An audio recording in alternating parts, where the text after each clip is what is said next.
Lez Talk About Books, baby, where we talk with your favorite LGBTQ plus authors. This is Anita Kelly, and happy Valentine's Day, everyone. Happy Valentine's to listeners, podcast supporters, LGBTQ book readers and writers supporters. But since it's that time for love, who better to have on the show than who I consider to be the queen of romance, Aurora Rey. Welcome, Aurora. Thank you so much for having me. And what high praise, because I know there are a ton of fantastic romance authors that you have had on this podcast. So getting to be your Valentine's guest feels extra, extra special. Because you are extra, extra special in my book. So all the extras. Yes. I love talking with you. You're the best. So thank you again for being here. Well, thank you. I'm excited. Yeah. So, I was preparing for today and I saw that you have a book called Rue for Two, which is due out in May, correct? It is. I'm just working on the copy edits now. Oh, wonderful. So can you tell us a little bit about it? Give us a little teaser. Sure. I'm super excited for this one. It is going back to small town Louisiana, the town of Duchenne, and we get a character with her own cooking show, which is like, one of my dream careers. Awesome. I don't think I could handle that, but it would be fun. Yeah. But it also features my first trans main character, which I'm super excited about. Anyone who has read my book, You Again, which features a second chance romance between high school sweethearts Kate and Sutton. Kate's brother, Bryce, is a pretty strong secondary character in that book, and this is his story. Oh, nice. I didn't realize that. That was another great book, You Again. I really enjoyed that. Thank you. Yeah, and I kind of remember Bryce. So this is cool because, it's not often, at least for me, that I see a lot of books that have a strong trans, main character. So this is wonderful. Yeah, I think it's definitely something that we're seeing more of, which is always really exciting. The way, 20 years ago, seeing any kind of queer character, lesbian character. I think I lost you for a minute. Yeah, so I'm super excited. Bryce was a secondary character in You Again. He's Kate's brother. And so it's really fun. I love writing shared world stories. They're not really a series. You don't have to, they're all standalones. You can read them one off, but you get to see some familiar faces. Anyone who read You Again hopefully got to know Bryce a little bit and thinks he's a nice guy and deserves his own happily ever after. So I think it'll be really fun. Oh, that's so nice. Yeah, I love that, these other characters pop up in new books, like when you didn't expect it. And it's not really about them, but they're there, so it's cool. You just talked about Kate and Sutton and Bryce. How do you select the names of your characters? It's an eclectic process. Yeah. If the character has a specific kind of heritage or ethnicity, or her family or his family has, kind of roots somewhere, I'll sort of use that as a jumping off point. Typically when I write butch femme romances, which is kind of my bread and butter, if you will, I like to be able to give butch characters androgynous names, which is really fun. I have lots of really great butch friends, and some of them have been sort of lived their lives with sort of super feminine girly names, and there's some groaning about that. So it's like a little gift I get to bestow on butch characters, that they get get a fun name. That's nice. That's awesome. Yeah, that when you said that about androgynous names, that song popped in my head, Androgyny by damn, now I can't even think of her name. She's an old rocker from probably like the 80s. I can't even place that song, although I'm sure Joan Jett, that's it. well, gotta love Joan Jett, Oh right? yeah. That song is great too. I love it, and it was well before its time, really. I think. Um, so, in all of your books, right? You have a slew of them. Um, what is your most favorite romantic scene?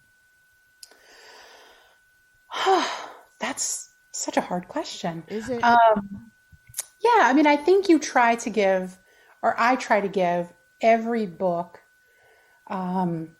at least one scene that's truly magical, and kind of suits the characters, and whether it's the first kiss or kind of the moment they realize they're in love. So I think there's really an effort to try to do that.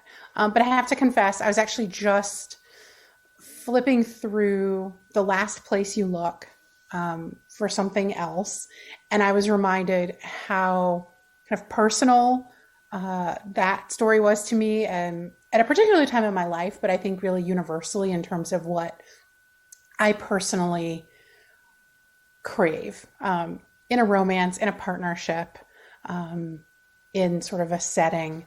And so there's a scene in that book where they watch a meteor shower in the bed of a pickup truck. Yeah. That I think might be kind of the creme de la creme of romance as far as I'm concerned. Okay. All right. I could see that. I could see you doing that for sure. Definitely.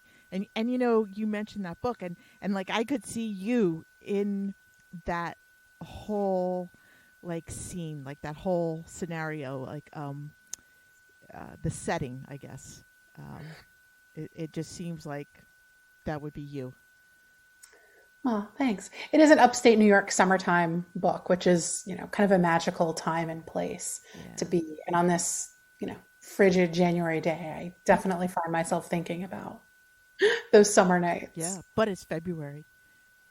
Oh, it's February. It's not January anymore. No, it's yeah. We're I'm moving losing on.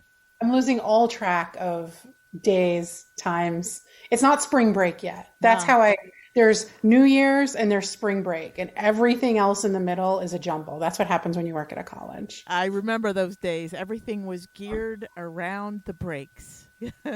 Right? Yep. Just gotta get to that next one. It's fine. It's Uh-huh. fine. Uh-huh. Oh yeah. Yep. It's a totally different life. Other people are like, "What? What are you talking about?" So, Right. Aurora, a lot of your books, at least lately, have been really centered around food and beverages, right? Is Yeah. is that something that like you really value and hold dear in life? Yeah. I mean, I think for me, it's one of the ways um, that I think people show care. I think it's one of the sort of the top ways that people can show care and community um, for each other. So it seems really natural that's kind of one of the expressions, characters cooking for each other and that sort of thing. But I have to confess, like I'm just a foodie at heart. I contemplated culinary school when I was looking at colleges. I had a cake bakery business for a while. I Wow. definitely had fantasies of my own cooking show or opening a bakery and doing it full time. And so writing books in restaurants and bakeries and farms and cideries is just sort of a way I get to play around in that world Mhm. and go to really cool restaurants and cideries and wineries and call it research. I was going to ask you about that. That is awesome. Like that's where you get to conduct your research at all of these little places, right? Yeah, that's one of the fun secrets they don't tell you when you start writing books is that you can craft whole plot lines and characters and settings around things you want to go do. and it counts as research. That is nice. That is wonderful. So, have you been to cideries in upstate New York? Yeah, there are so many around where I live. In addition to wineries and distilleries and breweries, it's kind of this great kind of culture of kind of small batch, small business, kind of creative people. Um, and there are a couple very close to me that I visited, that I spent time at, and one in particular, I've shouted them out on my social media accounts. Eve's Cidery is this really amazing, super small operation, and they do some amazing ciders, but they've also done some kind of behind the scenes tours and tastings and events. So I've really gotten to immerse myself in that little world. And so that's definitely inspired me a lot. And I'd like to shout them out because you can order from them online. So if Awesome. anybody wants to have that experience, definitely check them out. All right. Shout out to Eve's Cidery in upstate New York. Yeah, Van Etten, I think, is the little town they're in. All right, Van Etten. Cool. Since I read your, I guess it's Hard Pressed, and there was another one, right, about cideries. Yeah, Greener Greener Pastures pastures. All came right. out last spring. So I started becoming more aware of what was around me because there's like tons of wineries around me, um, and I have noticed a couple cideries as well, which I never would have paid attention to before I read your stuff. So I thank love you, that. You might have to go dabbling yourself. thank you for enlightening me. So I also wanted to tell you your book, Rue for Two. I have two cookbooks that one of my brothers gave me, and it's called "But Can You Make a Rue?" Part 1 and Part 2. It is kind of like a Southernism. Yeah. First You Make a Roux is actually the name of her cooking show. But there was a cookbook we had when I was growing up, and it was called Who's Your Mama? Are You Catholic? And Can You Make a Roux? Oh yes, I've seen that. Which is, I mean, it's one of those like rites of passage. If you're from Louisiana, that like that's how you kind of just prove you're legit. For sure. Yep, definitely. You are so right. That is awesome. That's great. So, who is all right? So we're talking about it's Valentine's Day and Mhm. love and romance. So, who is your favorite couple from one of your own books? And then, who's your favorite? I'll say all-time favorite from someone else's books that you've read. um, Favorite couple from my books. Again, it's a little bit like picking your like favorite children. Yeah. Um, and it's funny because I've had a conversation with someone where they asked like, who would you most want to hang out with? Hmm. Which is very different than like, who do you most relate to, Hmm. right? They're sort of different. Yeah. Um, but I'm gonna stay on brand with this one, and I'm gonna go Julia and Taylor from The Last Place You Look, because I think that still is sort of like not Julia's sort of devastating having to move back home because her life exploded, but everything else about that book feels deeply resonant with kind of who I am and what I love and want and aspire to, I guess you could say. That's so cool because I think um, out of all your books, I would say Taylor is really like salt of the earth, you know? Yeah, yeah. She's super old school, and I've gotten a few dings from readers along the way that like she in particular is like a little too nice. But man, who doesn't love a chivalrous, old-fashioned butch character who works with her hands? I mean, come on. Oh, yeah, that's Or awesome. maybe it's just me. No, no, no. I mean, I think you're onto something for sure, right? Yeah. You have an audience, and she's like, she is. I don't think she's too good. I definitely believe there are people out there like that. And I don't know. Maybe I'm naive, but So in books that are not your own, Hmm. and it can be any genre, anything you read throughout your life. Who's your favorite couple? I I always cringe over questions like this because Sorry. worse than having to pick like the favorite of your own children is like picking among like trying to say which of your friends' children Yeah, is the smartest and most attractive, right? Like yeah, that's even worse. yeah. That's true. So That I'm gonna cheat and I'm gonna go way back to the OG couple in sort of my reading realm that has been with me since probably 10th grade. And that's Elizabeth and Darcy from Pride and Prejudice, oh, um, which is a little cliche, I know, but I actually really like it because I think one of the reasons that they're such an iconic couple is that they both, you know, they speak their mind and they butt heads, um, and they're sort of both really strong personalities hmm, who, at the end of the day, have to bend a little and admit that they're wrong.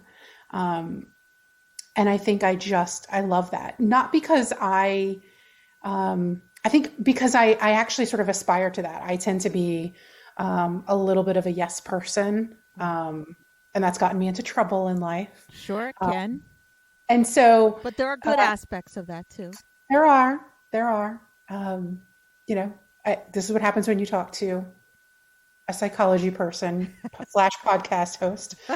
There's always a little bit of analysis that happens, a little therapy.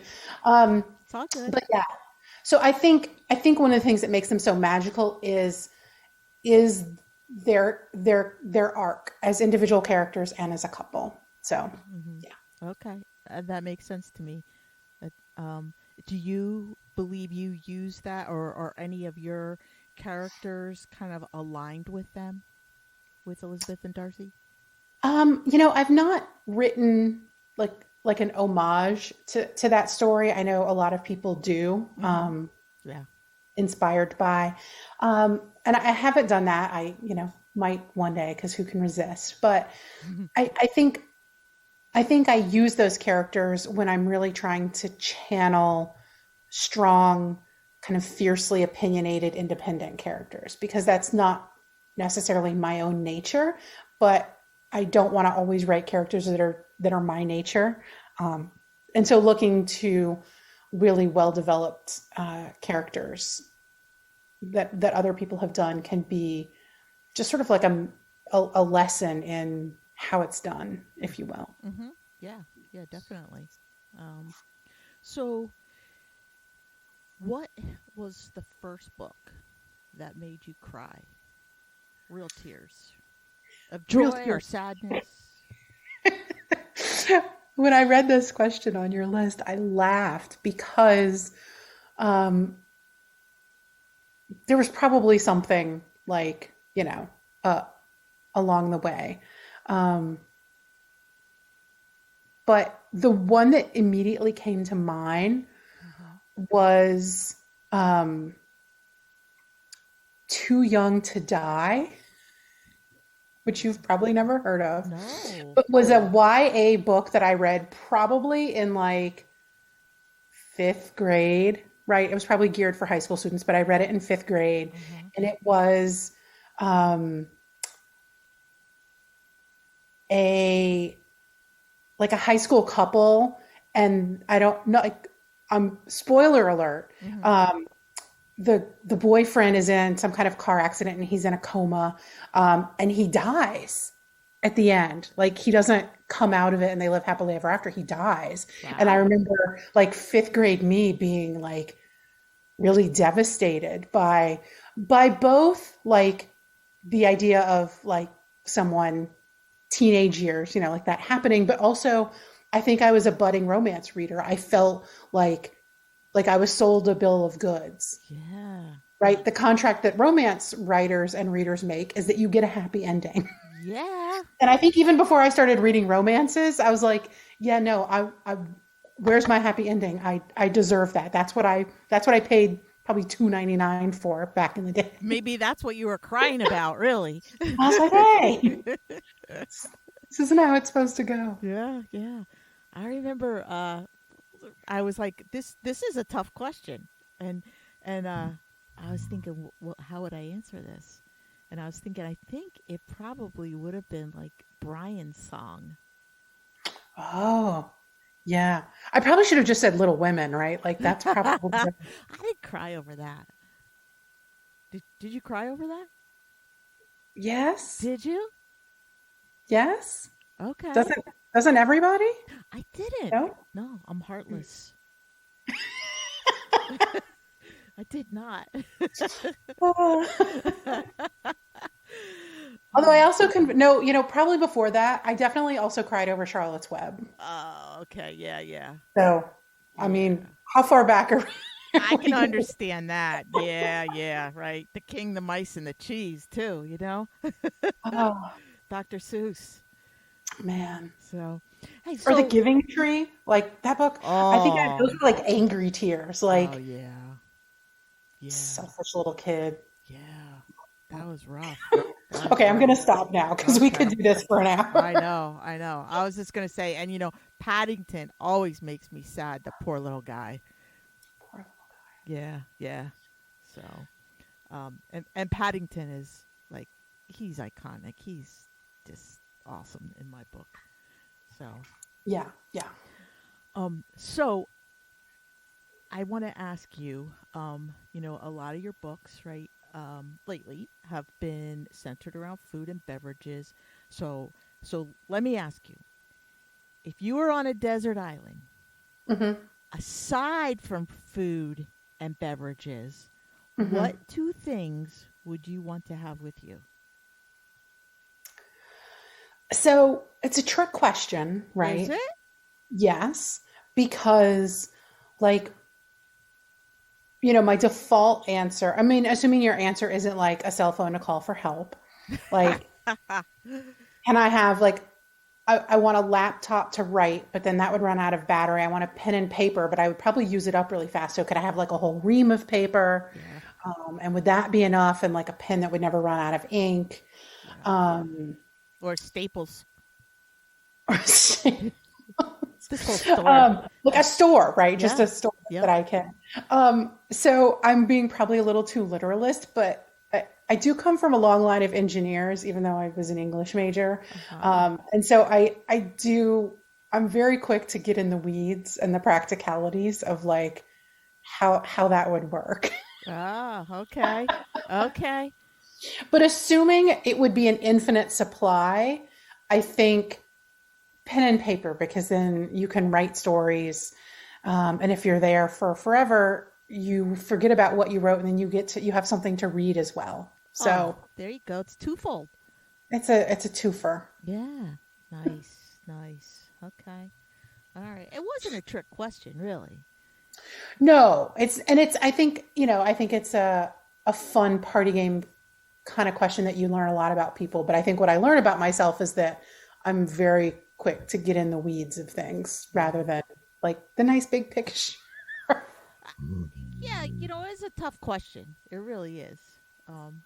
I think because there's so much out there that you have to choose Yeah. from, right? Right. And like, should you be practical and survivalist or should it be like luxury? Because there's also part of me that like wants some soap because I really like taking showers and Yeah. not being filthy and smelly. Yeah. Yeah. But like, that's, Yep. yeah, too Yep. many options. I know there are. Totally are. All right. So maybe it was a trick question. It's all right. Again, I could have just said my favorite book, but no, I have to make this hard. So apparently, It's all right. That's all right. We like hard. Yeah. So, what would you say is your most interesting writing quirk, if you have any? yeah, I mean, I think I often cite writing out of order, which appalls some people, but I actually think is more common than people want to admit. I think one of my quirks is that I don't do that like inspired, creative, get lost in my own words, marathon kind of writing session. I write mostly in the morning before I go to work. So it's usually like half an hour to an hour. And even when I have days off and theoretically can write all day and maybe need to because I'm on deadline, like I can write for about half an hour to an hour and then I like have to get up and go do something else. Like I never sort of get all swept up or frantic or, you know, inspired in that way. And sometimes I wish I did. I just don't think I have that kind of artistic temperament. See above, read getting in the weeds about what you'd have on a desert island. It feels very boring and practical, but it's So, how I is that how you approach life, though? Like, do you just kind of do things in little chunks of time rather than go out and do the whole, I don't know, plow the whole field? Yeah, I think it is. I tend to kind of break up tasks. Yeah. I think one of the challenges of doing that is that I have great enthusiasm for starting new projects and sometimes have trouble finishing them. Whether that's mowing a pasture, a friend helped me build a closet, which is great, but like the finishing is probably going to take me 2 months. Or a manuscript. I write about 2/3 of it and run out of steam and would just as soon start the next instead of finishing the one I started. Yeah. Yeah. Okay. I get that. Shiny new project. Yes, right? Exactly. So, what would your family say is the most unique thing about Aurora? Well, if we're talking like biological family, um, I think the very existence of Aurora feels like a bit of an anomaly to them. Really? I come from a fairly, not fairly, very conservative, very Catholic, very Southern family. Mm-hmm. And so the fact that I've, moved away, I put it air quotes around become queer, um, And to the north, no less. to the north, write romances, like everything about my existence is very black sheep. They don't get you. No, and most of them are not mean about it. A couple of them are, but most of them, but they're just, I think, genuinely baffled. Yeah, yeah. How did we produce this? How did that happen? I went to that college and got all that learning, and Yeah, things got out of hand. those darn liberals. Uh, and so that's your biological family. How about your like family of choice, friends, people you hang with? Um, I I think those people who sort of love all of me would sort of say that the things I love is they're not incompatible, but they seem a little incongruous sometimes. I mean, I have a pretty, I won't say high level. I'm like a middle manager at a college. Mm-hmm. So I have a very sort of like legitimate career. Mm-hmm. Um, but I kind of want to be a hobby farmer, um, and gardener and DIY person, but also would love to be a full-time writer, but also would love to like own a bakery and have my own cooking show. And I think maybe what's unique about that is that I dabble in all of it. Mm-hmm. My sort of running joke about myself is that I'm a Jill of all trades and a master of none. Um, and I think that ripples pretty far and wide in my life. You sell yourself short because I have seen pictures of some of your handiwork on social media. Yeah, And just don't look too close. it Things are a little lopsided or not quite square.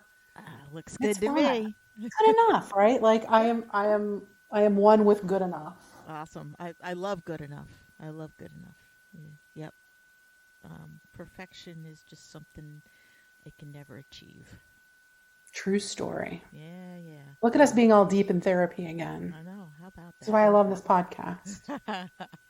So, speaking of deep and all therapy, did you make Oh, geez. any New Year's resolutions or goals this year? So it's funny you asked that. I actually, um, I I wrote a couple of blog posts, one for my writer blog and one for my another thing I'm dabbling in is life coaching. How's So that if you would like going? to turn your life around, hit me up. Um, How's that going? it's great. It is challenging to have the full-time job and now two side hustles, Yeah. plus like the farm. But I'm working with a couple of clients, and I really love it. It's adjacent to what I've spent my career doing, Mm-hmm. but kind of the best parts of it. Oh, fun. Kind of helping people tap into their creativity and pursue what they're most passionate about. So that's really exciting, um, and I love it. Oh, Um, that is. It's fun to help people like that. Really, yeah, like and I tap think into themselves. right, right. And so as I was thinking about what I kind of wanted to put out there in those capacities around New Year's, I really sort of pushed back against resolutions because I've spent many years making resolutions, and I don't think there's anything inherently wrong with it. I Mm-hmm. think New Year's is a really great time to take stock Mm-hmm. of kind of where you are, where you want to go. As my therapist and I like to say, you're not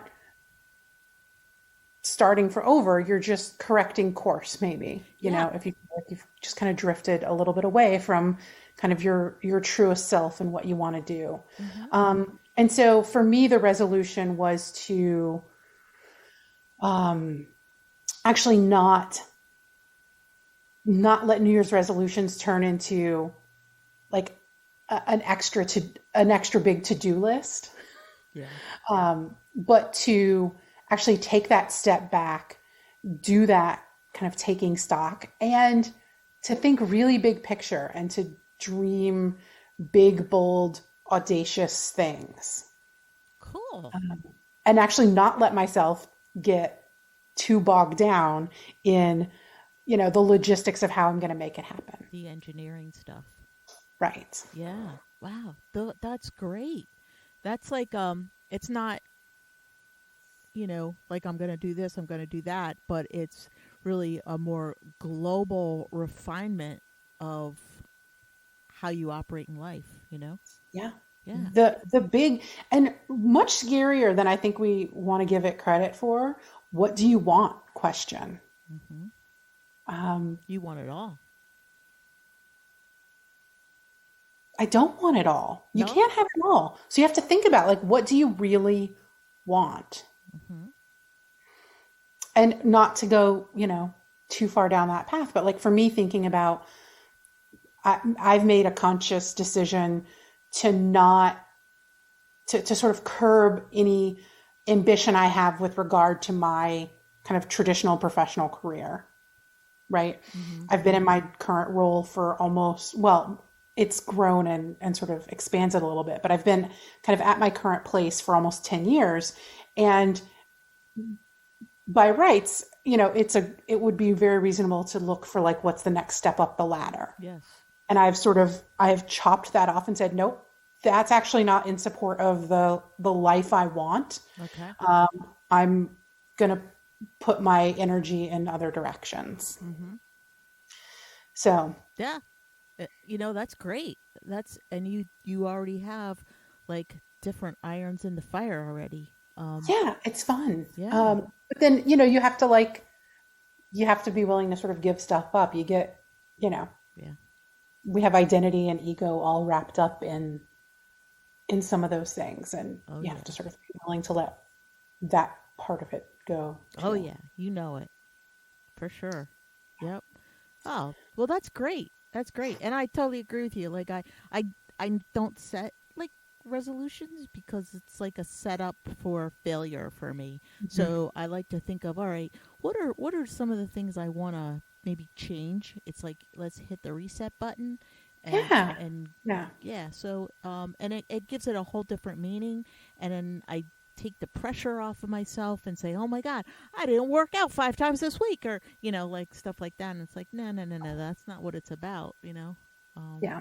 So yeah, that's cool, good for you. Now, I really want to ask you about your resolutions, but I know that's not why we're here. No, we're not. Oh, shut down. It was kind of an open door. You could have taken it, but it's okay. My resolutions. So I really, again, I don't have resolutions, but what I want to do is just be more attentive to people. Nice. That's what I want to do. So I've been trying to spend less time, scrolling, um, Hmm. and more time just uh, building relationships and getting outside of my own head, those kind of things. I love that. Yeah. That's a lovely big picture kind of Yeah. resolute. There's not, we have to have another word than sort of resolution, but I suppose we can just take back resolution. Like Yeah. who, the sort of diet and exercise industry shouldn't get to own the word resolution because I feel No. sometimes they do. No, not yeah, they do. They yeah, they capitalize on that. Right? Yeah, they do. It's not right. They give it a bad name. Yeah. So, all right, we're going to take back that word. It's ours now. It's It's it, ours now. it's healthier.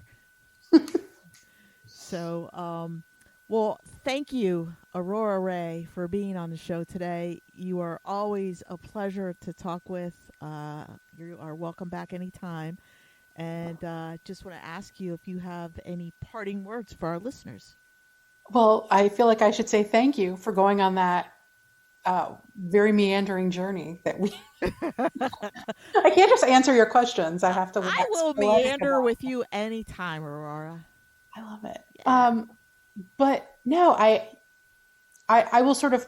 I think my parting word will sort of be of that kind of New Year's taking stock ilk, and I feel like it suits my job as the associate dean, my sort of self as a writer, and my sort of burgeoning life coach.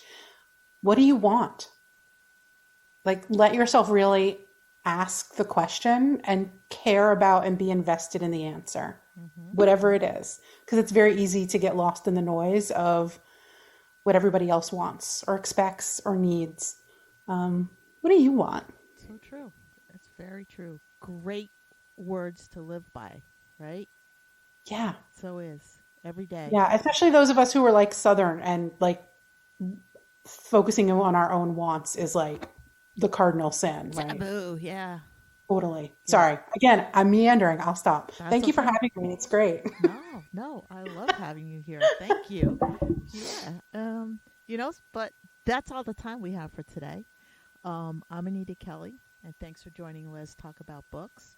And thanks again to Aurora Ray for making our Valentine's Day podcast special. Thanks. Yeah, Thanks again. Happy Valentine's Day to you and to everyone. thank you. Yes, happy Valentine's Day, folks. And until next time, may your journey be lighthearted, peace be plenty, and be safe, folks.